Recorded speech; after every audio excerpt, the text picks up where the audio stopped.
Il y avait un roi, nommé Érysichthon, qui avait toujours faim. Il organisait dans son palais de grands banquets. Il célébrait de grandes fêtes où l'on se régalait, où l'on mangeait, où l'on dévorait. Mais il avait surtout une faim de puissance, de pouvoir, de reconnaissance.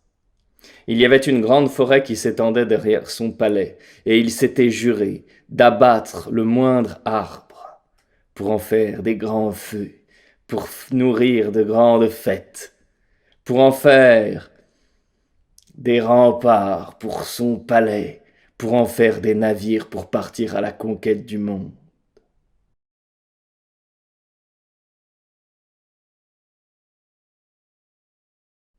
Il avait une armée de bûcherons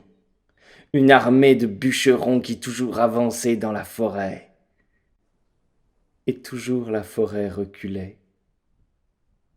Un jour, ils sont arrivés au centre de la forêt, là où jamais personne ne s'était promené. Et là, au centre de la forêt, il y avait un arbre immense, un chêne magnifique, un arbre consacré à Déméter. Quand la première hache s'est plantée, le sang a coulé. Les bûcherons ont refusé d'avancer plus loin. Érysichthon les a fait fouetter, les a fait recommencer le travail, encore et encore, mais dès qu'ils le pouvaient, ils s'enfuyaient. Et chaque fois qu'une hache s'abattait sur l'arbre, le sang coulait.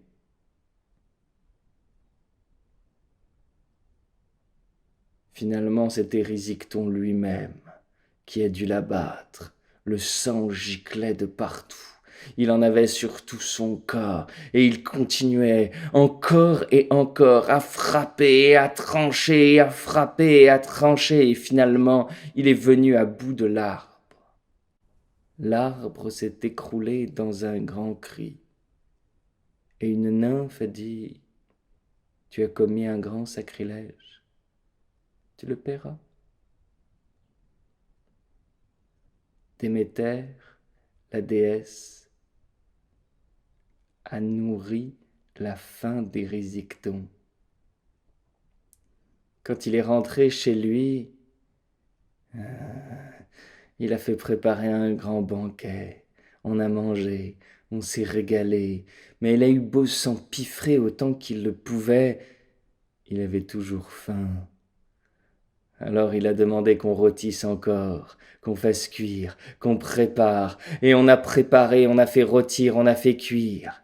Et lui, il a mangé, il s'est baffré, il s'est empiffré, mais il avait toujours faim, et encore, et encore, et il a mangé, il s'est baffré, il s'est empiffré pendant les jours qui ont suivi, pendant les semaines, pendant les mois. Tous ses gardes-manger se sont vidés, mais il avait toujours faim. Il envoyait ses gens acheter toujours plus loin.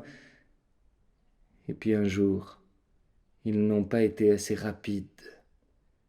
Alors il a aperçu sa main. Elle avait l'air tellement appétissante. Il s'est jeté dessus. Et il a croqué dans sa main, sans même la faire cuire. Il a arraché des morceaux de chair, ça faisait mal et en même temps c'était si bon.